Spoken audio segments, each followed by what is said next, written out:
Otra parte importante, les pediría si por favor quitaran mi imagen, no es necesario que la tenga, quiero estar proporcionando información, gracias.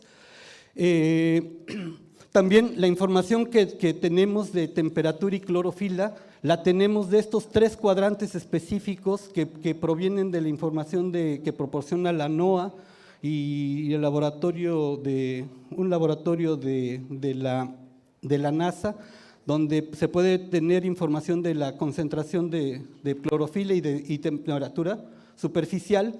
La información de la temperatura data de igual con la misma serie de tiempo de 1990 a 2018, la de clorofila empieza en 1997 y hasta 2018. Otra parte que vamos a presentar, vamos a tomar como referencia cuándo han ocurrido los eventos de El Niño o La Niña, que muchos de ustedes saben que son eventos o de calentamiento o de enfriamiento, y que particularmente entre 1990 y 2018 han ocurrido por lo menos 5 eventos del Niño y 5 eventos de La Niña en distintos años. Por ejemplo, el del Niño en el 92, 97, 2002 y hasta 2015, por ejemplo, los más importantes, ¿no? De La Niña, pues tenemos 98, 2000, 2008, 2010. Es importante recordar que el evento de La Niña es un evento que se mide en la zona ecuatorial y por lo tanto es reflejo de lo que está ocurriendo en esa zona y que muchas veces lo atribuimos o lo tomamos como referencia para saber si se está calentando o no el mar, pero no necesariamente la intensidad y estos eventos se ven reflejados instantáneamente en estas zonas, por eso es nada más una referencia. Lo que vamos a mostrar aquí es las anomalías y las variaciones que ocurren en estos 3 cuadrantes que comenté en esta presentación. Bien, resultados muy rápidos. Esto es una imagen muy rápida. Aquí arriba tenemos las capturas totales de estos 3 sitios. Hasta abajo tenemos lo que ocurre en Mazatlán, luego Buenavista y esta última línea aquí antes de la que está hasta arriba es Cabo San Lucas. Obviamente la de acá es la suma total y lo que vemos es una tendencia ascendente generalizada desde 1990 y hasta 2008 por ahí, todavía un pico adicional en 2015, 2014. Y básicamente la tendencia general pues está dominada por lo que ocurre aquí en Cabo San Lucas. En Buenavista y en Mazatlán hemos visto un descenso en las capturas totales, aunque aquí todavía tenemos trabajo que hacer porque al parecer tenemos más bien escasez de información más que de veras una tendencia. Tenemos que trabajar, pero finalmente nos da una idea de qué está ocurriendo. Obviamente hay un descenso después de 2014, hay una tendencia a bajar en las capturas. Ahorita vamos a ver qué ocurre con las especie por especie. En términos del esfuerzo, aquí tenemos el número de viajes que se dan en esta zona. Nuevamente es lo mismo que ocurre con las capturas. Predominan los viajes de pesca en Cabo San Lucas por mucho, más de 30,000 hasta casi 40,000 viajes en los últimos 20 años o más, cerca de 20 años, en que andan del orden de alrededor de 35,000 viajes promedio por año, y tenemos, si se dan cuenta, también una tendencia ascendente, pero que se detiene por ahí de 2005, luego tenemos un descenso y termina estabilizándose. Creemos que esto coincide con aquella crisis que hubo en Estados Unidos económica, aquella burbuja, no me acuerdo cómo le llamaban, burbuja inmobiliaria y una crisis económica. Como este tipo de actividad depende mucho de lo que viene de Estados Unidos, consideramos que este descenso en el esfuerzo tuvo que ver mucho con un descenso en la presencia de turistas en aquella época. Pero este es el contexto general. Ahora, ¿qué especies hemos observado a lo largo de este tiempo? En la gráfica de aquí, la más grande, tenemos el patrón general de las 3 localidades y tenemos acá Cabo San Lucas, Buenavista y Mazatlán. Los colores, el azul que está hasta abajo es marlin rayado, un poco de azul claro es el marlin azul El marlin negro prácticamente no aparece, pues debe de estar en un color, de hecho aquí ya no lo veo, pero bueno, no aparece el marlin negro. En morado tenemos el pez vela, que para algunas zonas es importante y contribuye de alguna forma. En amarillo el dorado, un poquito más clarito después del dorado está el pez gallo, que también, como les digo, es muy escaso. Y en este rojo, que realmente era anaranjado, es el atún. El atún no es una especie exclusiva, pero forma parte importante de las capturas. Entonces, como el propósito aquí es presentar cómo se componen estas capturas, podríamos decir que el marlin rayado, el pez vela, el dorado y el atún son las especies más importantes en toda la región. Las diferencias entre una localidad y otra las podemos ver aquí. Básicamente en Cabo San Lucas el marlin rayado es muy importante, el pez vela apenas se nota, el dorado es muy importante junto con el atún. En Buenavista el pez vela juega un papel un poco más importante que en Cabo San Lucas. El dorado y el atún siguen siendo importantes también en las capturas, y por ejemplo en Mazatlán la proporción del pez vela en las capturas es mucho más importante que el marlin rayado. El dorado y el atún siguen siendo también importantes, y sobre todo algo importante porque aquí tenemos la secuencia a lo largo del tiempo, de los años, y si se dan cuenta el mayor cambio que observamos es en el pez vela, que su presencia en Mazatlán ha ido disminuyendo constantemente, y aunque en Cabo San Lucas no es tan importante el pez vela, esa disminución también se ve más o menos reflejada. Bien, ahora ya vamos a hablar sobre este indicador de abundancia y lo vamos a relacionar con las temperaturas en la localidad. En este caso estamos hablando de cómo es la estacionalidad de las temperaturas en cada una de las localidades. Tenemos la temperatura, nuevamente lo podríamos decir así, Cabo San Lucas, Buenavista y Mazatlán. Básicamente el patrón estacional es similar, simplemente cambia la temperatura promedio, aguas más frías en Cabo San Lucas, intermedias en Buenavista y un poco más cálidas en Mazatlán. Y abajo tenemos cómo es el ciclo de producción de clorofilas también a lo largo del tiempo, principalmente en Cabo San Lucas. Vemos que hay un pico muy notable hacia abril, mayo, junio.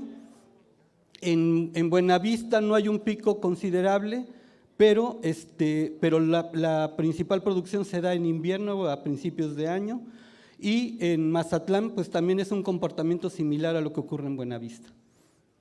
Hay un patrón estacional notable que se puede ver, y aquí básicamente vemos qué es lo que ocurre con marlin rayado, marlin azul, marlin negro, pez vela, dorado y atún. En ese orden, los de arriba los marlin, abajo pez vela, dorado y atún, y lo que vemos es básicamente que el indicador de abundancia de cada una de las especies tiene un patrón bien marcado, sobre todo, y voy a resaltar ahorita, el marlin azul, el marlin negro, el pez vela y el dorado tienen picos que coinciden con el incremento de la temperatura estacional. No estamos descubriendo el hilo negro, son especies de afinidad tropical, y por lo tanto cuando se incrementa la temperatura es cuando se da la presencia de estas especies, y los picos ocurren más o menos de manera secuencial entre uno y otro. Esto es en términos de promedio. Entonces se va dando cierta secuencia en la presencia de especies en esta zona en general. Y quiero resaltar ahora la presencia del marlin rayado, porque el marlin rayado es totalmente inverso a todos los demás.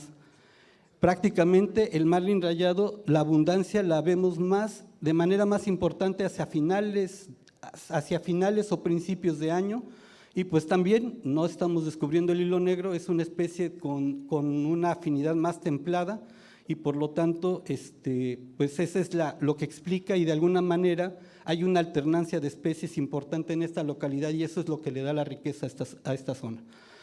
Bien, ahora en términos de la secuencia de este indicador de abundancia a lo largo del tiempo, Lo vamos a presentar ahorita, pero primero quiero hacer notar qué es lo que ha ocurrido en el ambiente.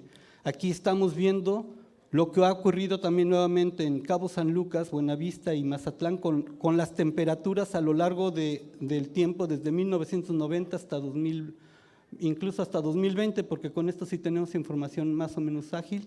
Lo que quiero hacer notar es que, si se fijan, los círculos pequeños que se alcanzan a ver aquí arriba son los años de los niños y los círculos azules abajo son los eventos de la niña, que de alguna forma pueden ser muy intensos, pero no se reflejan de la misma intensidad aquí en la zona, y particularmente entre 2000 y 2010, por ejemplo, que tuvimos 2 eventos del niño, no se vio reflejado en esta zona. Sí hubo cierto calentamiento, pero muy leve.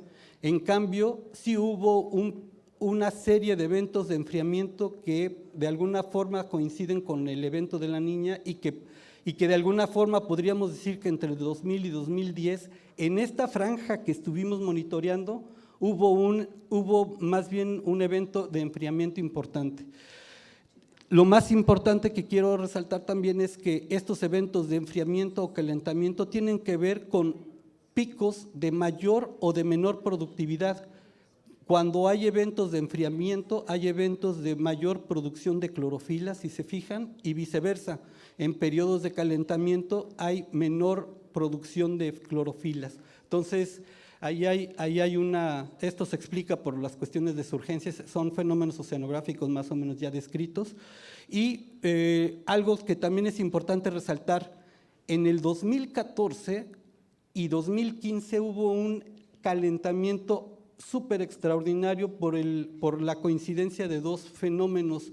Uno que fue el que le llaman el blog o una onda cálida que curiosamente provino de Alaska hacia el sur, y el otro, el evento del Niño, que es un evento de calentamiento que viene del Ecuador para acá, pero juntos provocaron un calentamiento extraordinario en esta zona, y aquí sí se fijan, esto se está notando aquí con las temperaturas 2014, 2015, y que además se prolongó por mucho tiempo, y que provocó además este evento de muy baja productividad primaria.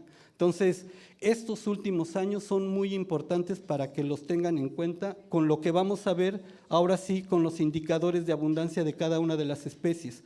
Espero que se alcance a notar bien, pero aquí tenemos el marlin rayado, tenemos su punto de referencia, para cada uno, acuérdense, tenemos su punto de referencia que es cómo estaba con respecto a 1990, y el marlin rayado básicamente a lo largo de toda su historia ha estado por arriba de su punto de referencia, digamos que ha estado igual o mejor que en 1990, y solamente en los últimos 5 años hubo una tendencia negativa. Algo que se me pasó mencionar hace rato es que cuando las líneas son así cortadas es porque estadísticamente la tendencia no es significativa, o sea, la información es muy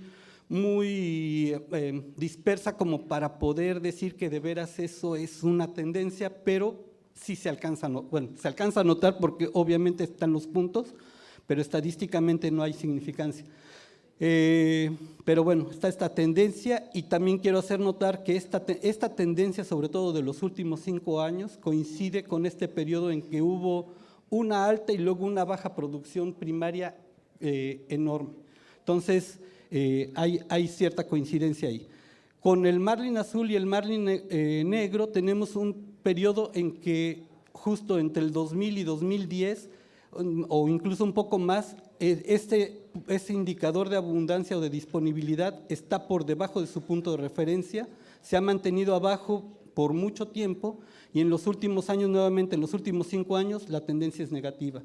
Lo mismo ocurre con el marlin negro, y de alguna forma esta bajada que comento aquí tiene que ver probablemente con ese periodo de enfriamiento que se dio en la región. Las aguas aquí fueron más frías y quizás eso hizo que el hábitat de las especies se contrajera. Finalmente, con el pez vela tenemos el mismo comportamiento que el marlin azul y el marlin negro. Después de 2000, su índice de abundancia se ha mantenido abajo de 1990 y en los últimos 5 años su tendencia es negativa. Con el dorado tenemos un comportamiento intermedio porque sí tenemos un periodo entre el 2000 y 2005 en que su abundancia o su indicador de abundancia estuvo por debajo de su punto de referencia con respecto a 1990, pero después se recuperó. De igual forma y al igual que todas las demás especies, en los últimos 5 años hay una tendencia negativa importante, pero todas ellas coinciden con este periodo de reproducción. Conclusiones breves. La mayor proporción, o sea, la composición de especies en la pesca deportiva se da principalmente por dorado, atún, marlin rayado y pez vela. El atún no es una especie reservada, pero el dorado, el marlin rayado y el pez vela sí lo son. La alternancia de estas especies es